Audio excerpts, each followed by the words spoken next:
Amath Pathé Sène. ci moom la ñuy ñëw femme battante daf ñuy may tuuti rek battante libertoire dañuy may tuuti rek ñu donc Amath Pathé Sène moom mooy directeur général bu Africa's Food System Forum di AGRF tey jii bu ñuy wax Africa's Food System Forum moom lan lay tekki ak bëgg-bëgg bi lan la. Merci beaucoup encore ci invitation bi. Africa Food System Forum xam nga ci italien forum mooy foo xam ne foofu la ñëpp di daje. donc food bi moom en anglais moom mooy lu ñuy lekk. donc et puis merci aussi ci Konkeliba bi si matin bi. maa neex na. neex na trop day ñëw ci forum bi. day ñëw ci forum bi et puis aussi c'est un produit local et je pense que yi moom mooy produit yi nga xam ne en tant qu'Africain dañ ko war di valoriser à grande échelle et puis au niveau continental. ba émission bi dina am Konkeliba. ma def yëfu séeréer donc en tout cas Konkeliba bi neex na loolu donc forum bi moom mooy tey Konkeliba bi ñuy ndekkee sûrement sama gox googu noonu si Sine la jógee peut-être yegg si ba fii wala feneen beneen gox mais ki ko witti wala ki ko doon bay ki ko transporté ki ko dugal si sachet yi ki ko defar ñi koy def politique yi pour que ñu mun di ko fi produire yooyu yëpp écosystème la donc mu am ci ay jigéen mu am ci ay ndaw mu am ci ay politique mu am ci ay industriel et puis industriel yooyu mun nañ ko sax exporter à l'étranger donc c'est tout un écosystème moom moo tax ñu koy wax food system donc et puis forum boobu nag moom mooy indi ñi nga xam ne à chaque fois bu ñu waxee li ñu soxla pour dund pour lekk au quotidien à suffisance mu bañ a cher acteurs yooyu yëpp la ñuy indi du 31 au 5 septembre fii Dakar et puis forum bi nag moom mooy tax nit ñi discuter problématique yi ñu ci am fii ci continent bi mu nekk loo xam ne dañ ko war a am au lieu que ñu koy importer malheureusement ñu koy importer alors que ñu war ko produire sur le continent et lépp li nga xamante ne aussi dañ ko war a def di ko produire pour mun ci créer des emplois pour les jeunes et les femmes ñi nga xam ne ñoom ñooy jàmbaar yi ci nekk mais aussi mu nekk des emplois décents donc agriculture nekk priorité pour Sénégal léegi nag forum boobu noonu moom moo tax Sénégal ne nañ ko accueillir pour wane aussi suñu direction par rapport ak vision bi ñu am mais aussi politique bu ñu bëgg def pour mettre en valeur tout ce qui est agriculture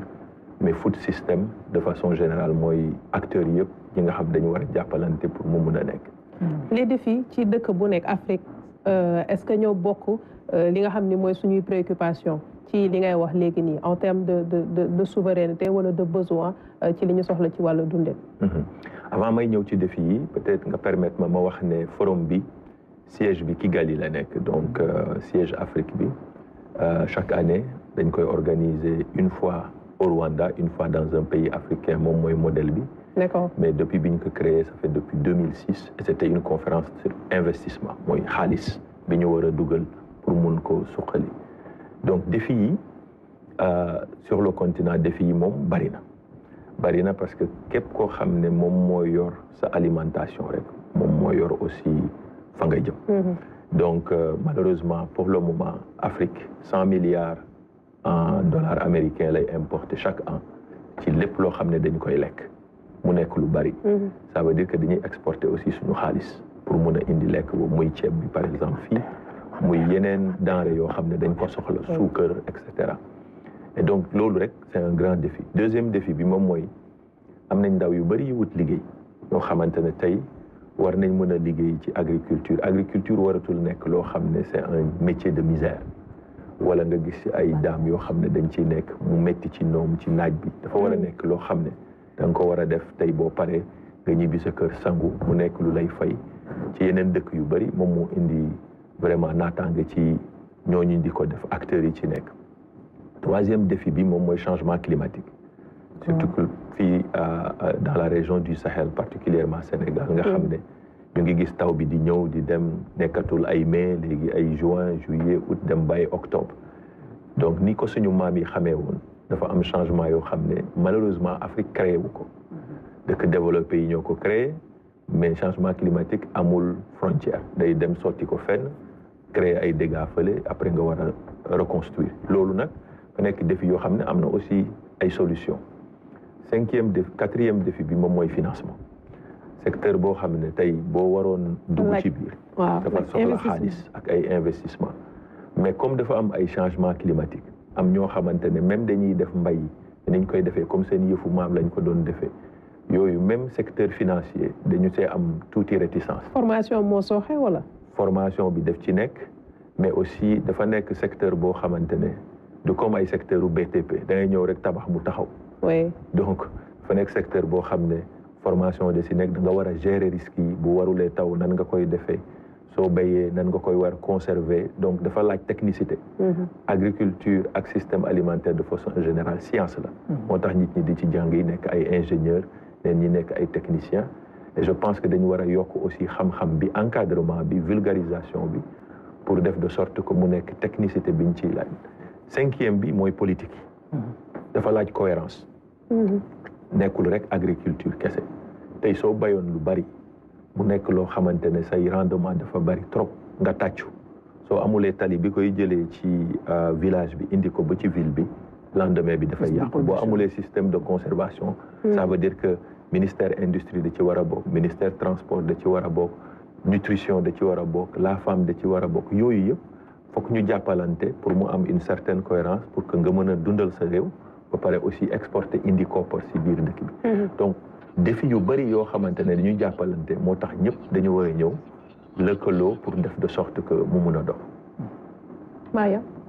waaw man en fait dama koy féliciter d'abord parce que xam nga man boo nee coppite jaww ji ne changement climatique tout ce qui touche l'environnement et l'agriculture ça m'intéresse.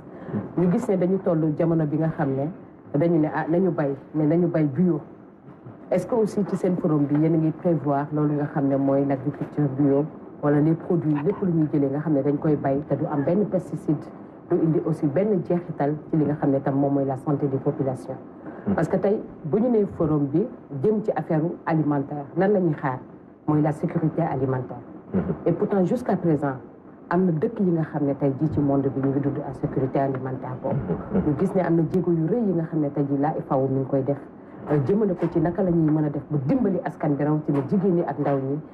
ci ba ñu mën a am dundin bu yomb mais aussi yan technique dañu mën a valoriser ba mën a jàppale ñooñu ba nga xam ne seen li ñuy bay dinañ ci gis seen bopp seen i doom mën ci gis seen bopp lépp li nga xam ne dafa sokketoo ñoom mën ci gis seen bopp aussi. waaw question bi man war naa ci mën a am une certaine aisance répondre parce que man à la base ingénieur agro la mais expert environnement et expert finance climatique la donc liggéey naa ci presque 17 ans Nations Unies y compris organisation yi nga wax donc mu nekk loo xamante ne tey soo siy liggéey dafa war a nekk loo xam ne da nga ci war a def mais vraiment ak précision donc précision ci secteurs yi donc da ngay gis ne histoire u agriculture depuis la nuit des temps niñ ko doon defee ça va évoluer. Puis il y a une révolution agricole dans les pays développés donc ñu ñëw indi machinisme indi kii bi parce que seen population da doon augmenter ñu war ko def de façon rapide ba pare maîtriser jusqu'à présent ñu maîtriser mais malheureusement dafa am aussi technique yooyu ni mu sonalee seen d'abord sol yi mais aussi mu créer changement climatique c'est-à-dire que même tey élevage de façon mondiale dafay contribuer ci changement climatique ci taux yu bëree bëri la façon dont on produit aussi dafay contribuer donc gaz yooyu moom mooy tax actuellement ni mu perturber système planétaire et puis système planétaire ndox mi tuuru fii suba mu am fële sécheresse gannaaw suba mu am fële ay criquet ainsi de suite donc ak même tey ñu ngi def sax Covid di ko jéem a lié ak système yooyu noonu donc dina am ay maladies yoo xam ne changement climatique moo koy indi léegi ci yooyu noonu moo am ñu bëri ñoo xam ne tey ba léegi dañu ne on peut toujours nourrir le monde ak ay techniques yoo xamante ne suñu technique u maam la woon parce que ñun Afrique sax wax dëgg am na ñoo xam ne amaguñu sax xaalis bu jënd machine yooyu buñ ko amee tamit matagul ça veut dire que suñu agriculture boo ko xoolee c'est toujours bio deuxièmement c'est parce que amuñu xaalis sax pour wan a def ay engrais yeeg pesticides bi niveau bi ñu ko war a def c'est-à-dire que boo ko bëggee sax amagoo xaalis bi donc fépp fu ñu koy waxee ne ñun dañ ciy contribuer ci lu bari du dëkk donc loolu di benn ñaar moom mooy actuellement nii sol yi ñu lessivé war nañ leen mun a récupérer régénérer leen ak technique yoo xamante ne ça peut être technique de conservation agriculture conservation agriculture ñu koy waxee ci anglais mën a terme ci kii mais aussi agroforesterie tey boo demee ay Burkina ay Tchad technique zaay la ñuy wax donc c'est des techniques demi-lune foo xam ne vraiment ak kii bi système bi nature bi dafa compliqué trop te gaa yaa ngi produire foofu noonu donc dafa am ay techniques d'adaptation moom Afrique loolu la war a def technique d'adaptation en matière d'irrigation parce que tey nappe phréatique yi am ndox ak nappe kii superficielle yi jotaguñ ci sax pomper lu bari donc war nañ di mën a produire en dehors des saisons pluviales bi nga xam ne ñetti weer la war a produire 6, 7, 8 mois boo ko defee rek di nga war a mën a am li nga war a mën a dundee loolu nag dafa laaj ñuy combiner technique d'adaptation yooyu moom mooy maa ngi adapté changement climatique maa ngi adapté bañ a yàq samay sol bañ a yàq aussi sama nature maa ngi combiner agroforesterie moom mooy arbre fruitier ak mbay mi ak élevage système intégré de sorte que nature boo ko defee ñoom ñëpp dañuy régénérer wu mais su fekkente ne da nga indi par exemple ay pesticides ay OGM mooy li ñu koy waxee te mu nekk aussi une problématique boo xamante ne ba léegi xamoo ndax ci santé humaine lan moom moo ciy xew parce que dañuy tester en laboratoire tester fenn mais peut-être sur 5-10 ans mu am des effets secondaires ou des effets tertiaires loolu yëpp mu nekk loo xam ne war nañ ko mun a xoolaat ci Afrique positionner suñu marché par rapport à l'agriculture biologique parce que niñ koy defee pour le moment c'est encore vraiment à l'état biologique pour plusieurs raisons yoo xamante ne c'est à notre faveur ñu réutiliser que de façon positive et puis génne ay label ay produits yoo xam ne moom mooy tax ñu gën a suqal suñu agriculture avec aussi une marque africaine bio. waaw yaa ngi wax sànq ci lu jëm ci ndaw ñi muy thème bi la jeunesse africaine fer de lance de la collaboration de l'innovation et de la transformation des systèmes agroalimentaires loolu mooy thème forum bi muy indiwaat rek souveraineté bi nga xam ne njiiti bees yi ñu ngi koy woote. alors forum bi chaque année bu ñu ko organiser dañuy def appel d'offres dëkk yi dañuy soumettre parce que ñun dañ ciy financer ba pare indi ci capacité d'organisation mais aussi capacité de mobilisation des acteurs pour que ñu ñëw ci dëkk boobu jàppale dëkk boobu donc Sénégal aussi bokkoon ci candidat yi yegg ci final ak Nigéria ci critères d'évaluation yi partenaires yi koy financer di ko jàppale di ko accompagner ñu ne bon nañu dem Sénégal pour plusieurs raisons premièrement moom mooy leadership bi dafa am changement au régime ndaw deuxièmement et puis changement bi dafa ànd ak leadership jeune donc deuxièmement aussi dëkk bi koy accueillir dafa war am ay infrastructures parce que boo demee di accueillir entre 5 000 6 000 personnes boo amulee infrastructure day créer ay problèmes donc ñu am aussi CICAD ak aussi centre des expositions ñu teg ko ci table bi wax ne am nañ infrastructure am nañ aussi infrastructure hôtelière ak infrastructure aéroportuaire routière pour mun a accueillir ay étrangers yi ñëw fii et loolu noonu c'est également des choses qui comptent sur le dossier mais aussi ñoom seen bopp leadership bi c'est-à-dire que bu loolu amee ñun ñëpp dinañ ci def suñu kii wane ne aussi loolu ci suñu politique la donc critères yu bari lañ dajale ne bon nañ ko yóbbu Sénégal mais bu ñu ko yóbbu Sénégal dafa war a am thème bi nag mu nekk jeunesse tey je pense que Afrique waratuñu wax dara loo xam ne jeunesse bokk ci la simple raison c'est que 70% de la population africaine est jeune moins de 35 ans donc ñooñu actuellement c'est la force nga bëgg ko mooy c'est la force politique c'est la force économique c'est la force sociale c'est la force de tout et donc cette jeunesse là malheureusement dañu nekk ci ay jafe-jafe yoo xamante ne képp kuy njiit leader yow waroo nelaw parce que ñooñu noonu ñoom ñoo mën a créer ay problèmes comme ñoo mën a créer aussi taw feex ci dëkk ak naataange donc énergie positive bi jeunesse boobu am dañu war a vraiment indi ci agriculture mu nekk thématique bi mais aussi innovation bi parce que képp koo gis mu toog mu nekk ndaw xelam am na nu muy fonctionner bokkul ak xelu mag et puis ñoom mën nañ la ci indil innovation dans le digital tey intelligence artificielle la ñuy wax nga toog sa kër commandé ñu indil la lekk yooyu yëpp dafa am ñoo xam ne dañuy toog bàyyi ñu ci kii bi mais dañoo bokk ci système bi